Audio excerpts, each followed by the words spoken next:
Since 1952, Efteling has grown from a small fairy tale park to a fully fledged theme park for the whole family, offering immersive theming, incredible dark rides, and a healthy dose of adrenaline-filled fun.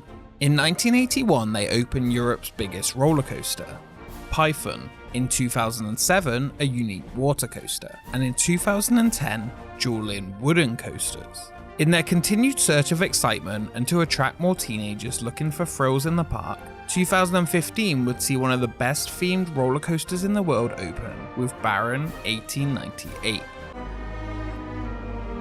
Wie durft de angstaanjagend, ijzingwekkende wereld van Baron 1898 te betreden? En vindt het gauw.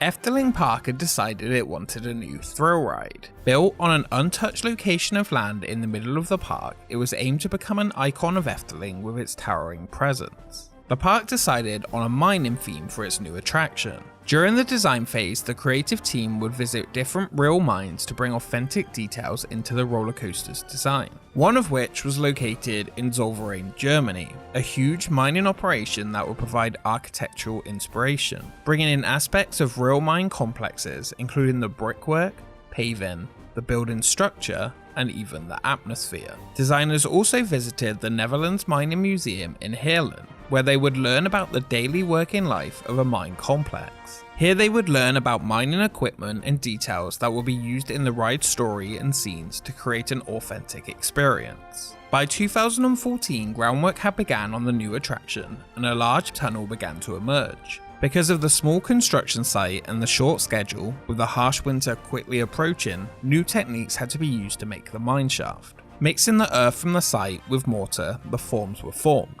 While under construction, the tunnel entrance trough was completely excavated and filled with water to prevent it refilling, before divers would assist with the casting of underwater concrete. With a mining theme planned for the attraction, the ride station would be grand, the place where the story would be told.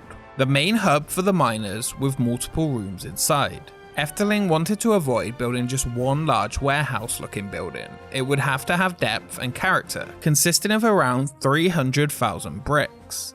The outer shell of the building was completed as quickly as possible to avoid the first frost of winter. Much of the mining equipment seen inside the attraction is real. Efteling put out a request for equipment and received a huge response, from mining lamps, helmets, and even telephones used in the mines. Other items, such as 40 of the same helmets with an Efteling style, were created specifically for the attraction. Snow arrived at the site around Christmas time. While a few days of heavy snow halted construction, it remained on schedule with work on the tunnel progressing quickly. In February 2015, the track began to arrive from the US and work could begin on the 35-ton steel tower. The tower would be built in Budapest and transported to Efteling. This tower would give Efteling's version of the dive coaster a very unique look.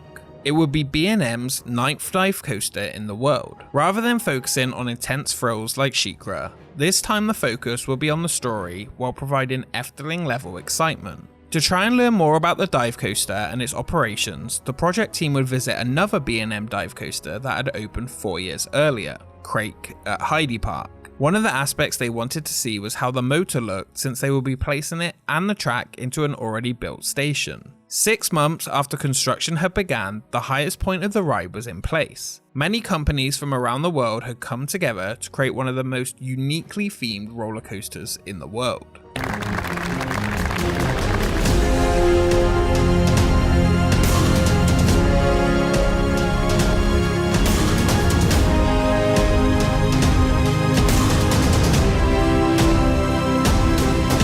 Every aspect of the beautiful Efteling Park has a story, and the new attraction would be no different from the moment you entered the queue until you left.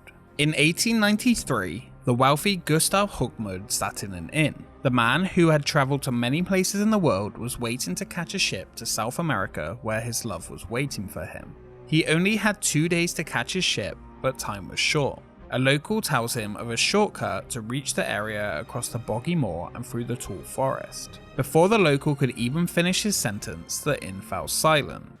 Jochem, waarom zou je ooit iemand over de zompige heide sturen?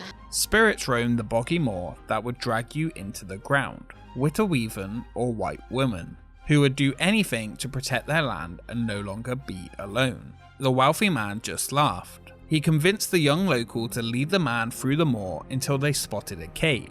He went inside and discovered a gold nugget. While he took the nugget, the spirits began to emerge.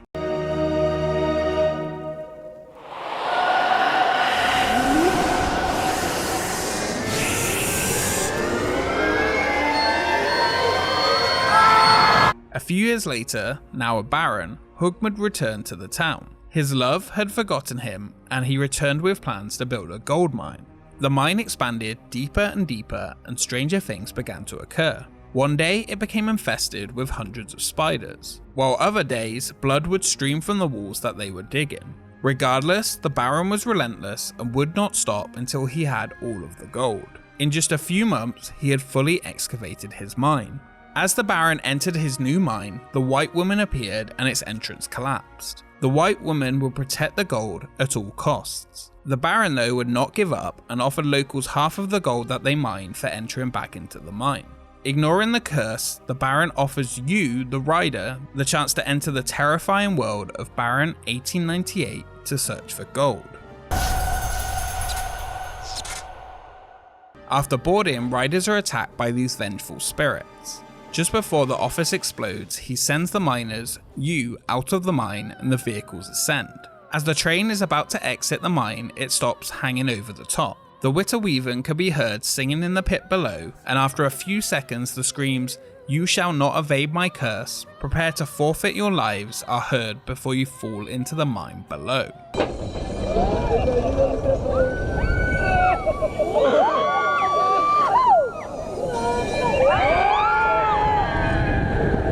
Just like the rest of Efteling, the ride would feature music that would transport you into the world of Baron 1898. Working in the mines, many people in the evening would practice making music together. Here, 60 musicians would come together to transport you into a new mining world. The incredible soundtrack was recorded by the Brussels Philharmonic. Many different names were considered for the ride, including just Hugmund. They would choose a name though that would be suitable for Efteling, but also easy for different languages to translate, which is actually really good for me because I cannot say any Dutch words. Baron 1898 was chosen from the name of the main character and the year the mine was built. The final touches were added and show elements tweaked down to the last minute before opening. The attraction trains had arrived and were fully tested, and each of the individual effects were brought together to create one cohesive experience. 14 months after the project was approved, it was given final confirmation from the independent inspection company for the go-ahead. Baron 1898 would open on July 1st, 2015. The €18 million ride begins by crossing an iron bridge to the mine's central offices. After entering, projections and an animatronic give riders a brief safety warning, along with warning you against believing in the legend of the Witterweeven, who have just warned you about entering. Riders move into the mine's maintenance shop to board the special minecars. Spirits suddenly attack the minecars through the use of projection technology. Baron 1898 would exit the station building, taking you up a 45-degree angle to 98 feet. After being held for 2 seconds, you fall straight down into the smoke-filled mine, directly into an Immelmann loop and onto a 0G roll. The ride ends with a 360 helix, a small bunny hop, and a final turn back into the station. Lasting 130 seconds, with only 31 seconds from the moment you drop to the end, the ride reaches speeds of 56 miles per hour. Even the exit area still continues the theme as you walk into the milk house, a tradition in which miners would have a glass of milk after hours of labour in the mines. Baron 1898 is considered a mini dive coaster, featuring smaller trains where 18 riders can ride at once. The drop on the attraction is also not vertical, reaching an angle of 87 degrees. The ride's reception was positive, and the story and detail highly praised. While the ride is short at around 1,644 feet, around half the length of SheiKra, Baron 1898 offers more of a full experience than pure thrills, which Efteling is all about. From entering the queue line to the moment you hang over the edge, the detail is so entwined throughout that every single aspect of the attraction tells a story. Even the test seat for the ride is themed as a broken elevator cabin, which is said to be what the Baron used to descend into the mine for the first time.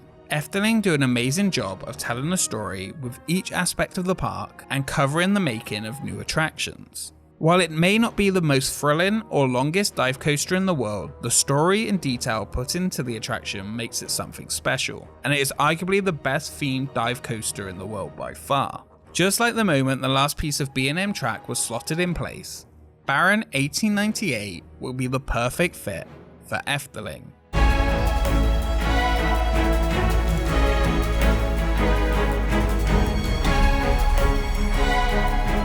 Baron 1898.